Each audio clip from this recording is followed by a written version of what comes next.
It's a time of year we start thinking about sitting down with our extended families for a big holiday meal, but adding to discomfort over COVID, get-togethers and conflicting ideas about the pandemic are political and racial issues that might rear their ugly heads.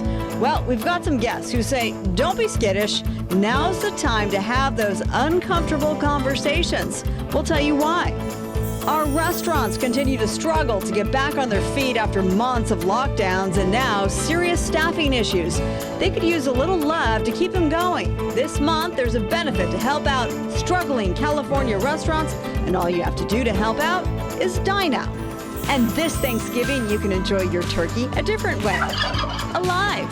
The Animal Rescue, the Dental Barn, is looking for turkey guardians to sponsor their turkeys, for those who are looking for a gentler way to celebrate the holiday. Fox 11 News In Depth starts right now. Hello, everyone. I'm Hal Eisner, and as the holidays approach, some of us look forward to the joy of reconnecting with all of our far-flung loved ones. But in other families, there may be a sense of dread. For some of us, family get-togethers bring out a fear of controversial subjects coming up that could bring anger and divisiveness. But our next guests say it's time to face those uncomfortable conversations head-on. Joining us to talk about that are Sara Blanchard and Misasha Suzuki Graham. They just wrote a book. It's called Dear White Women. Let's get uncomfortable talking about racism. Thank you for joining us. And first of all, I got to ask you about that title. It sounds kind of controversial there, kind of aiming at white women. Tell us about that. Let's just start with Misasha. Yeah, first of all, thank you for having us here. We're so excited to get into these uncomfortable conversations. And one that we often have is around the title of our book. I think people, including my own mother, were, questioning why we called the book Dear White Women. But we're both biracial daughters of one immigrant parent each. And through virtue of moving through a lot of spheres and a lot of groups that are predominantly white and female, we know what conversations often happen in those groups and what conversations do not. So we thought, why not move the needle, start changing the conversations in spaces that are predominantly white so that we all collectively can work towards being more anti-racist as a society. Well, I got to tell you, Sarah, as we sit here and the three of us talk, our country is pretty divided. And there's a lot of, talk about racism and issues that divide people as opposed to bringing us together. And is that part of the motivation here to sort of say, hey, let's take a pause? Yeah, I think so. I think we have to remember that at the end of the day, none of us, short of living off the grid and growing our own food, lives in this world truly independently. We really do have an interwoven connection within our society, and we need to be able to face the reality that we're really only 1 in 7 billion people, and each one of us has a different experience, a different truth. And we want to be able to understand and appreciate and basically uplift one another. It will take all of us coming together to face these issues in order to really bring about change. I think one of the things I gather here, Misasha, is that you got to stop beating around the bush, right? You got to just get to the point, say what you want to say, and get the conversation going. Yes, I think a lot of times people are scared to have the conversation because they're not sure what to say, or it's a topic, if you think about what your earliest memories of talking about race were, was it something that you were told that we don't talk about? So I think there's a lot of hesitancy around having the conversation in the first place, or people's fears of, getting it wrong and then being canceled or being, shamed as a result. But really, these are really difficult conversations. They're uncomfortable because really no one's comfortable talking about racism, but they're so important and so necessary, especially for future generations. I don't disagree with that, Sarah, but the point being that we are divided by politics, we are divided by race, we are divided by many, many things. And, one could ask the question, well, are we making progress of some kind, moving forward on having these sort of conversations? How would you answer that?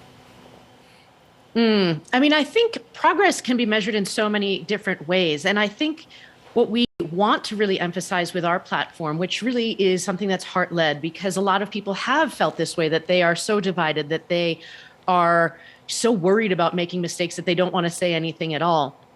I think, what we want to I have this conversation about is that if we can actually tap into ourselves, our humanity, then we can bring about change that'll better our own lives. I mean, racism is something that affects all of us. There's a fantastic series of studies that looks at that, community pools in the South that instead of integrating were actually cemented over and closed down. I mean, things that continue to divide us will hurt every single one of us. And so it's time. It really is time to do it. And it doesn't have to be so scary. There are ways to think about this in a way that can make us feel good that we're making changes by starting inwards, reflecting at our own values, and then starting with these conversations like the ones around our dinner tables. I know this is a new book, but have you got much feedback? Have people told you much about their feelings about what you have to say, Misasha? Yes, I think that, between the title and the topic, we get feedback all the time. But I think that some of the greatest feedback that we've gotten is that through this book, we're answering the question, well, what do I do? Because I think that's where a lot of people get stuck. We don't know what to say. We don't know how to act. We're not sure, once we understand the theories, where to go from there. How do we talk to our kids? How do we change our workplaces? So this is, I think, some of the best feedback that we've gotten thus far. So Sara, what do we do? How do we do this? And it's got to be short. So just a couple of bullet points here. Yeah, I mean, I think one of the things that is important before you head into any contentious conversation is to really, or any opportunity like this that is about to present ourselves around the holiday table, is like, what are our values? What do we stand for? Where do we have understanding and then gaps of understanding in our own relationship with our own identity, our own racial history, our own family legacy? What are the ground rules, if you will, of the table? Will we say these are things that I'm comfortable with and not comfortable with? What do we want out of those dinner conversations? Maybe we want to talk about our family history. But inevitably, if something comes up that doesn't feel right, once we've spent that time looking inwards at ourselves and knowing that, maybe the N-word should never be used, for example, at our dinner table, what would we do? I think going through that and preparing ourselves for what would I say? What's that one phrase that I can use is really helpful. And we have that one phrase. If someone says something, one of the best things you can do is say, what did you mean by that? And I think it's just enough of a boundary setting phrase that allows the person who said whatever inappropriate joke or comment to really reflect and be like, did I mean what I said? And it gives you an opportunity to open up either into dialogue or be able to set a limit that says this is not an acceptable part of the conversation. Right. It helps you become a little more introspective. Sara and Misasha, thank you both very much. Good luck with this book. And I'll have to look at it before Thanksgiving dinner, see exactly what I need to say. Nice to meet you both. Thank you so much for spending time with us. And coming up next on Fox 11 News in Depth, restaurants are hurting after a year of shutdowns and shortages, but you can help keep the doors open and the employees paid. All you have to do is eat. We'll be back right after this break with that story.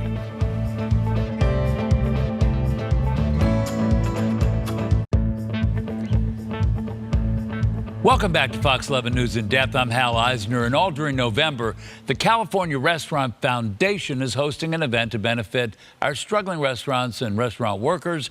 Here to tell us all about that is Alicia Hartsfield, Executive Director of the California Restaurant Association, and Travis Strickland, the Executive Chef at Voltaire in Brentwood. And thanks so much for being with us.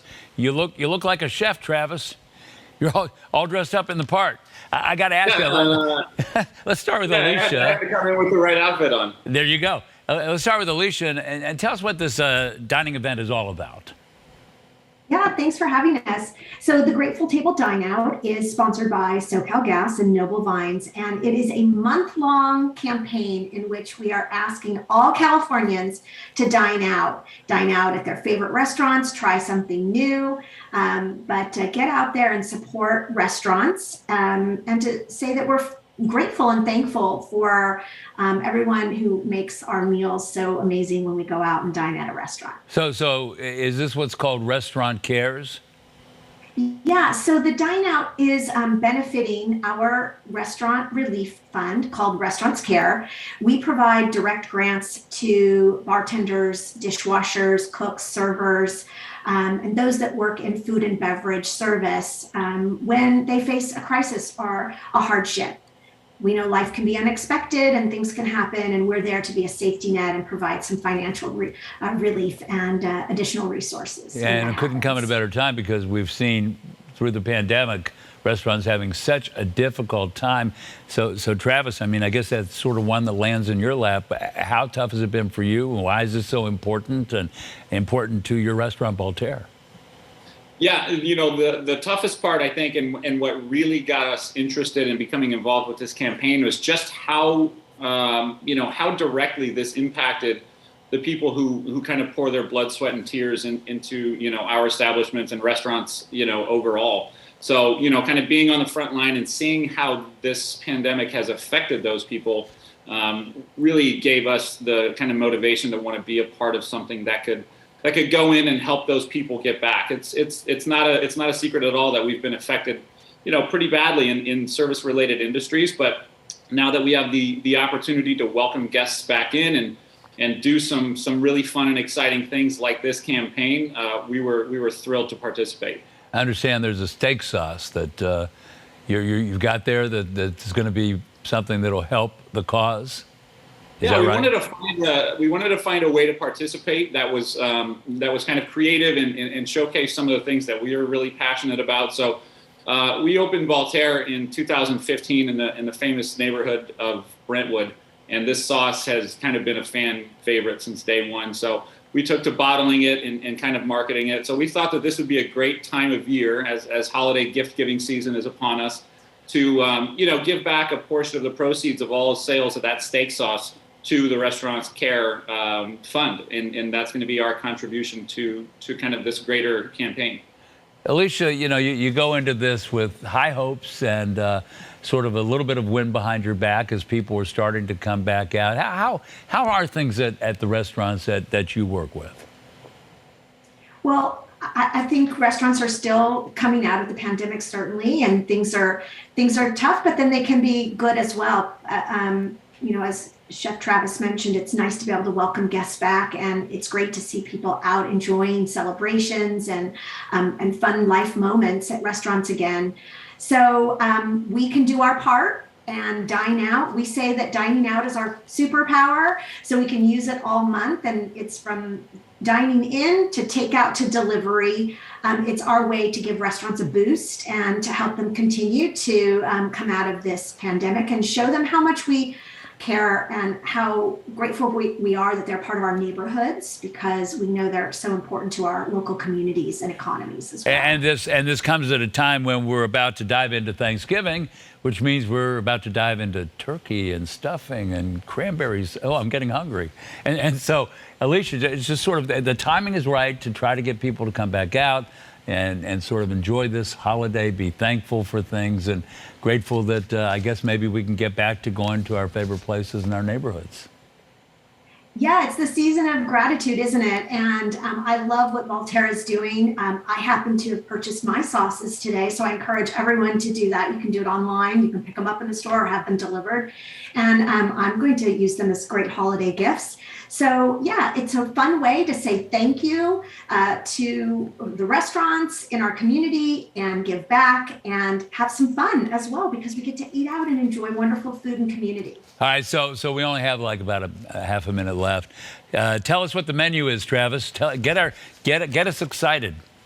Yeah, for Thanksgiving, we did these amazing packages where you can take a full Thanksgiving meal, and it was born out of necessity last year, but the demand is back. So, full Thanksgiving meal, look at that shot. I mean, it's just amazing. So you can order those directly on our website, Blanchard.com. And we're thrilled to be able to cook for everyone this Thanksgiving. I got to tell you, after looking at that shot, I may have to go get some turkey right after we do the show.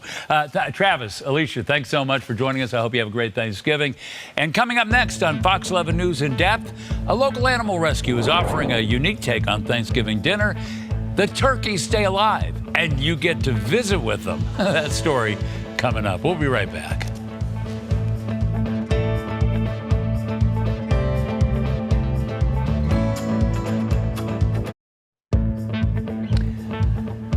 Welcome back. I'm Hal Eisner. A nonprofit animal sanctuary in Santa Clarita has launched its Turkey Guardian campaign just in time for Thanksgiving. Joining us right now is Ellie Lax, and Ellie is the one of the co-founders of an organization in Santa Clarita called Gentle Barn. And first of all, why don't you tell us a little bit about what Gentle Barn is? It has a very gentle name. Thank you so much. So the Gentle Barn, we rescue animals that have nowhere else to go. We make them part of our family, and we invite people to come in and learn about their intelligence and their affection. And, you know, we talk a lot about different animals and their abilities and sensibilities. You talk about turkeys with the terms intelligent and affectionate. I don't know that I've had an encounter with a turkey. Why don't you fill us in? Yes, many more people should meet turkeys on a daily basis. They are amazing. So the tom turkeys like to show off and be called handsome, and they display their beautiful plumage, and they're very, very social. And the female turkeys like to cuddle. And so if you sit in front of a female turkey, they will climb into your lap, fall asleep, closing their eyes. They are so affectionate and gentle and kind, just like any dog or cat. Yeah, it sounds like a puppy. Yeah, very much so. And so what is it you do at Thanksgiving to sort of put a focus and a spotlight on turkeys and yet not harm them? So on Thanksgiving, we are asking people to join us in loving these beautiful, majestic, affectionate birds and become turkey guardians instead of eating them. So you can go to turkeyguardian.org, select one turkey that you love, or you can adopt the whole flock for a one-time donation. And in exchange, you get beautiful pictures of them that you can display on the centerpiece of your table and share their stories and their personalities and their antics with your friends and family. You can also come to the Gentle Barn. We're open to the public on Sundays and host private tours during the week to meet the turkeys in person and cuddle them for as long as you like. And instead of eating them at the dining room table, right? Yes, absolutely. We're asking people to, instead of eating them, just become a turkey guardian, come and cuddle them and fall in love with them. You know, I got to ask you, you know, this is the only other sort of situation I've heard of where turkeys are being held in high esteem, and the other is where they get a presidential pardon each year. So this is something you've been doing for a while. And then tell us a little more about your barn. What do you do out there? What other animals are out there? What kinds of things can people see if they came out there? Yes, absolutely. The Gentle Barn is 22 years old, and it's actually a national organization with locations not only in Los Angeles, but Nashville, Tennessee, and St. Louis, Missouri as well.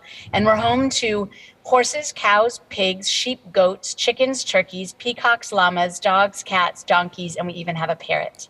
I'm going to come out there. That's quite a pig right there. Or is that a hog? Both. But you have all these animals, all these critters out there. How many animals do you have? And I see a little fire there. What's going on in that scene?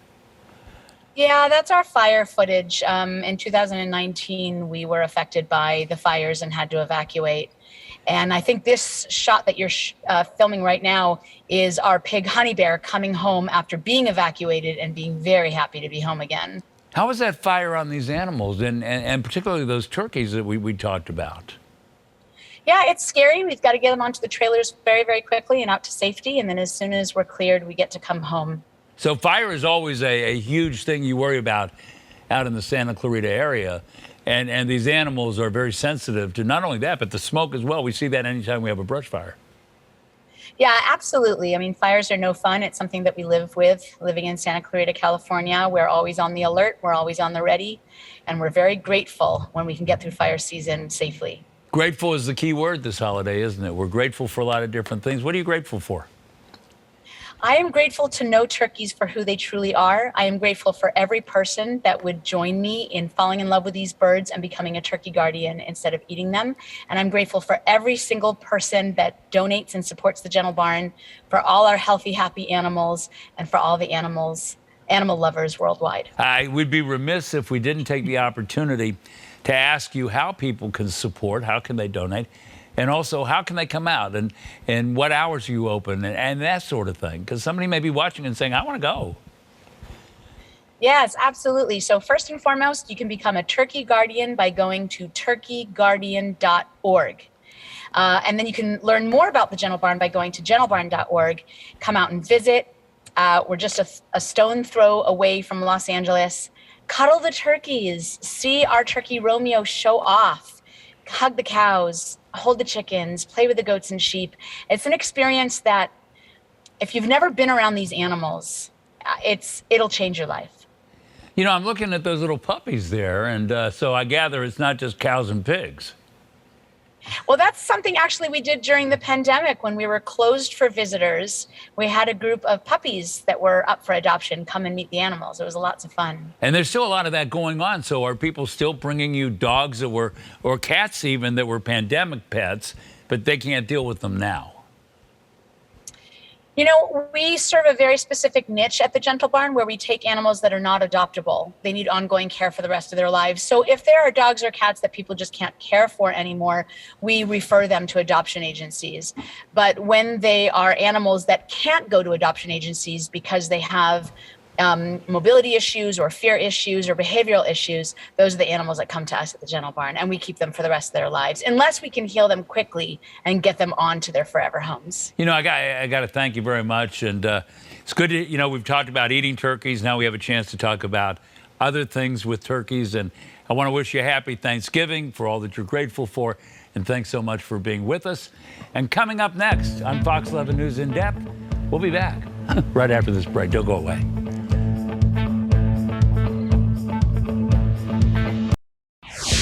And finally, if you haven't already, please check out my podcast. It's called What the How, and it's available wherever you subscribe to podcasts, or just go to whatthehowpodcast.com. That's it for this week's Fox 11 News In Depth. Thanks for joining us. Have a great week, everybody. And enjoy some more of those adorable animals from the Gentle Barn. We'll see you next time. Bye-bye.